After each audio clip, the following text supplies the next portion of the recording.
So I was trying to record this video earlier and I was so close to getting finished with recording it, but then I messed up at the end and I clicked on something I shouldn't have and the whole thing's gone, so I have to re-record everything again.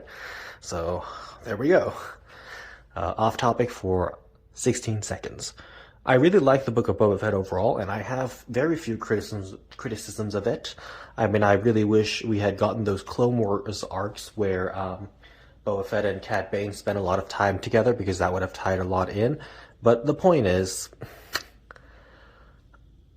it's not their fault that they couldn't get the Clone Wars arcs out, because Disney was the one who decided to cancel the Clone Wars, and then of course they were releasing those stories in other formats, and there was crazy stuff going on, so obviously not their fault. I mean, obviously not the writers' faults, I would say. I mean, it is Disney's fault, but I'm not really one of those people who hates on Disney too much, but I do have criticism of them, but that's not the point of this video.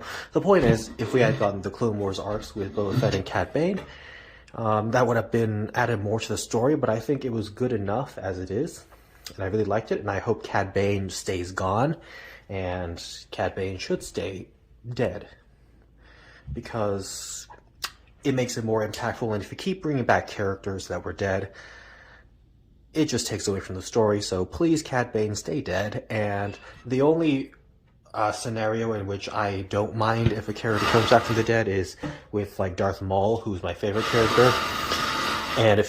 And so I really wish Darth Maul hadn't died in Star Wars Rebels. That's why I don't like Star Wars Rebels, because Darth Maul died. But honestly,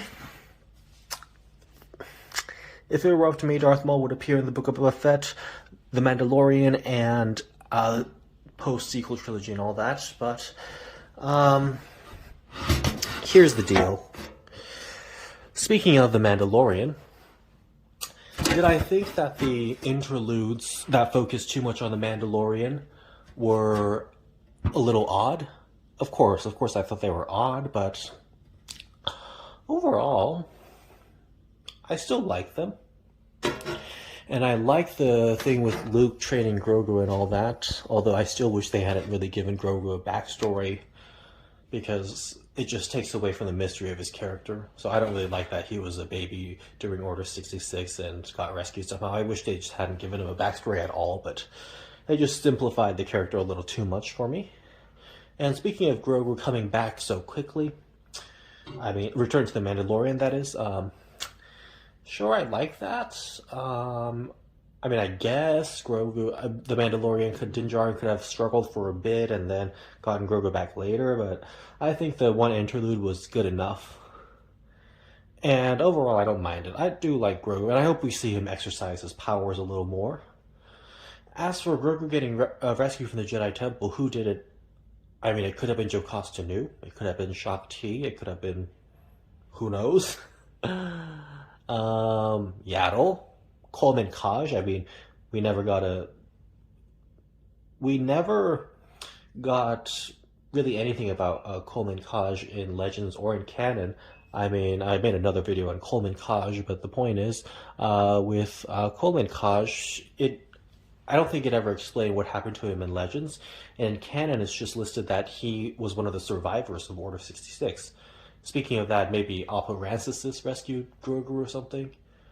I mean, the theory that Barriss Offee rescued Grogu, I mean, I get where it came from, because there's the crest on her door and it matches the ones that are in the hallway during Grogu's vision. Flashback vision, that is. So I get where the theory is coming from. I just don't like the theory, so I hope it's really not. They don't go that way.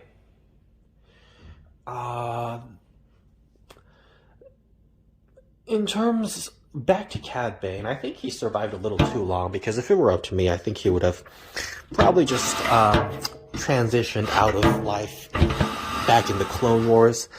I'm not really one of those people who likes Cad Bane too much. I don't dislike him. I thought he was a very good villain, but a bit overpowered and not my favorite, so I was glad when he died, but it just frustrates me that there is a possibility that he's coming back, so... honestly. Maybe we'll see. You know what would be interesting, though, is I hope somewhere down the line we see a post Revenge of the Sith story where obviously we know Quinlan Voss is a survivor of Order 66. So I hope we see Quinlan Voss and Cad Bane fight again, and maybe Cad Bane kills Quinlan Voss. And so obviously Darth Sidious and Darth Vader will be very pleased with Cad Bane or something. Something like that. I mean, some story in the future with Cad Bane set between episode 3 and 4, because I really liked it when he appeared in the Bad Batch, and I thought he was great. And the fight with Fennec Shand, I wish we'd gotten a rematch with Cad Bane and Fennec Shand in The Mandalorian. That would have been nice. I suppose what would be interesting is if Omega or even a Kaminoan made an appearance somewhere down the line with these future stories. And yes, maybe Sabine Wren will appear. I would be, of course, forgetting to mention something very important if I forgot to mention Luke Skywalker and Ahsoka Tano's interaction. And I liked how they just made it one conversation and established the fact that they've met and know each other already. So I think that's fine. I think it's pretty good. I think if they try to introduce Luke and Ahsoka to each other in the episodes, it would have just taken up time and energy into something that really should be a longer fleshed out story. So I'm glad that they already set it up so that they already knew each other and they were just like, hey, and just met and talked and stuff. Yeah, I wish Ahsoka had died in Star Wars Rebels, but she's alive, so what am I going to do about it? Nothing. Those are my thoughts on The Mandalorian, and of course, excuse me, not The Mandalorian, the Book of Boba Fett. I mean, it really seems like The Mandalorian because obviously the Mandalorian was such a big part of it towards the end, so. I loved Boba Fett's arc with the Tusken Raiders and everything. And we got to see a lot of good things in a very short span of time. It's very impressive. And I already made a video based on what I think happened to Yoda's lightsaber, why there's so many inconsistencies. And for now, obviously I think they just messed up and forgot that they destroyed the lightsaber back in the Charles Soule comics, Charles Soule Darth Vader comics.